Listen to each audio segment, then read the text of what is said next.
attention of the Commission has been drawn to a new plan by some political actors to use food vendors around polling units with large voter populations as collection points for cash for votes, as well as other forms of material inducement to voters on election day. Clause 10 of the regulations and guidelines recently released by the Commission makes the use of card readers mandatory. It is an offense to accredit a voter by any other means.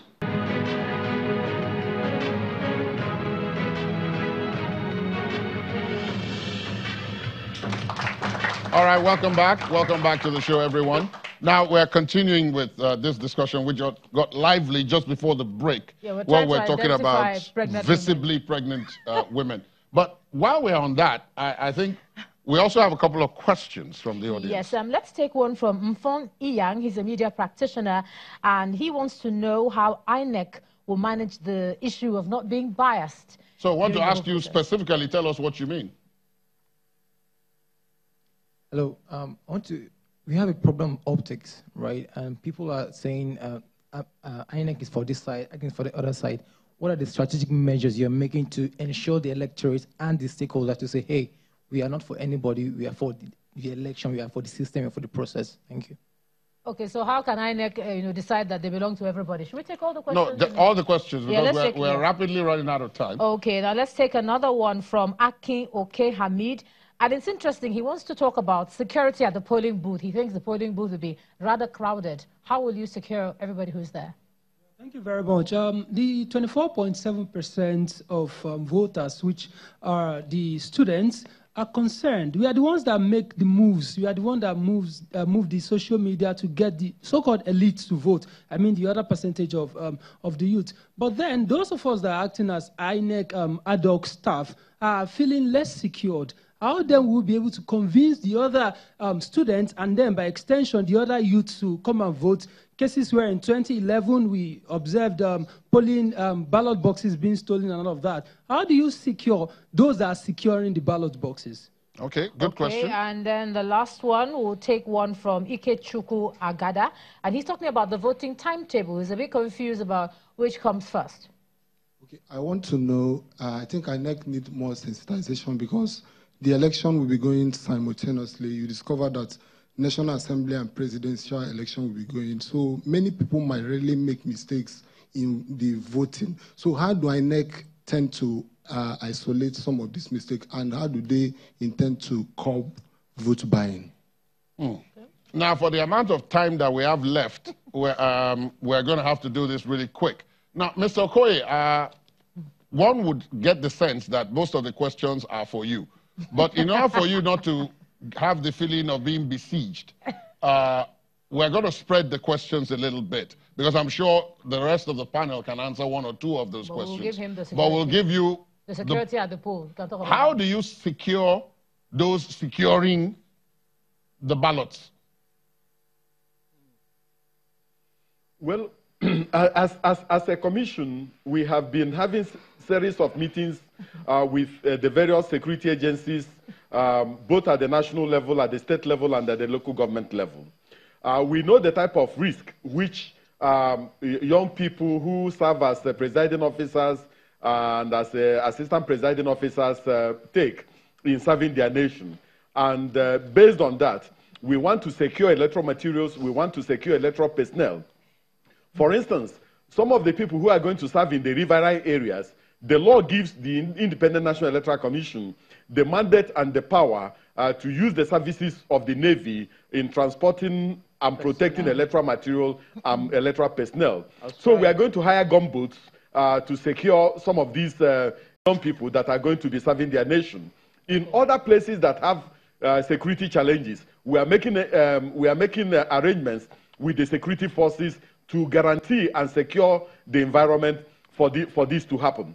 Let me stop you, Mr. Okoye, as I said, because of time, to be able to address one or two of the other questions. Mr. Bibi, let me give you the one about the timetable and how people don't really know enough. In your experience, when people come to vote, do they know what to do and, what shall we do? No. When I mean, for example, this time around, the question specifically talked about, for example, the presidency and the National Assembly. Yes. So you're probably going to be given two different ballot papers. Yes. And you may want to vote for one person on this paper and on one person for the other, and they don't necessarily belong to the same parties. Yeah. I don't think there's been enough sensitization on that will be taking place. I'm aware of it simply because as members of TMG, we're aware of it, and because we're going to be observing these elections as well. But I think it could be better. But I also think that civil society, the Women's Situation Room, our sister Esther, and co, there's a lot more civic education that needs to be done. I think they really do need to use the radio more, because people listen to the radio more rather than paper. I don't know how many people read the paper. Or online. Or how Twitter, many Twitter, yeah, Twitter, those things work. But the young man that spoke earlier, that's their encatchment. The people that you need to meet to catch are those who don't have access to Twitter, who are not on any social media platform. And the closest that you can get them is the radio. Okay, so Mr. Jimo, let's ask you quickly about how INEC can strike a balance. Let them not belong to everybody, as they say. Belong to everybody and not belong to anybody in particular. I think that is very, very important. If the process is perceived not to be free, that it is biased in favor, then we are in for a lot of trouble. So it is, let me put it as an appeal that, look, INEC, they must show, they must be seen to be even-handed. Yeah. At that point, let me go back to Abuja and let me ask Uzoma of the Election Situation Room, beyond the visibly pregnant or not pregnant people, because I know that is something close to you because you probably have seen this on the field happen. There are other disadvantaged groups. Are they better prepared for this time?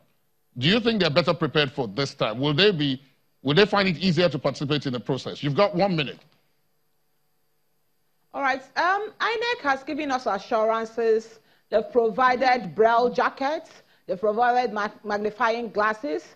And this time around, from the demonstrations, they're saying that the polling units will be much more accessible to PWDs.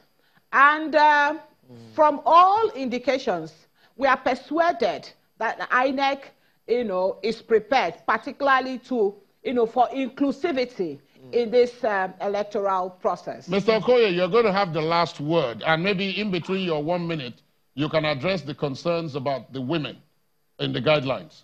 Mr. Okoye, you have exactly 1 minute. I know Just you're very 1 minute. good with speaking. And I know you're very fast in speaking, so...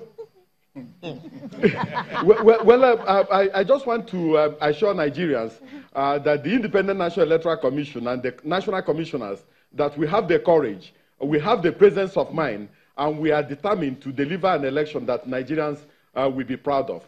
Now, in terms of visibly pregnant women, we do not want a situation where somebody who is 2 weeks pregnant, where all the women, we claim that they are 2 weeks pregnant, and then they want to take priority. So that's why we are saying, the one that the presiding officer can see, let the presiding officer make a determination on that. Thank you very much. Thank you very much. I could take you up on that, but there's no time. I know there are many people who will take you up on that. I will take you up on that. There are a lot of people who will take you up on that, but we're completely out of time. The presiding officer will be prying to see who is 2 weeks and who is 4 weeks. Or more. Well, visibly already defines it, although again, that also talks about eyesight issues. Thank you very much. Thank you very much first to our panelists for joining us. Thank you so much for your time. Please a round of applause. They've been very, very good to us. INEC National Commissioner Festus Okoye and Esther Uzoma, the co-convener of the Election Situation Room, have been in our Abuja studios. Dr. Jide Jimo of LASU, and of course, Our dear sister who talked about the long legs. Our dear sister with the long legs has also been with us in the studios here. And of course, our audience. Our audience today has been lovely. I want to thank you so much. Ijoma. Yes, just to say thanks a lot and see you next week. All right. Bye for now. Bye.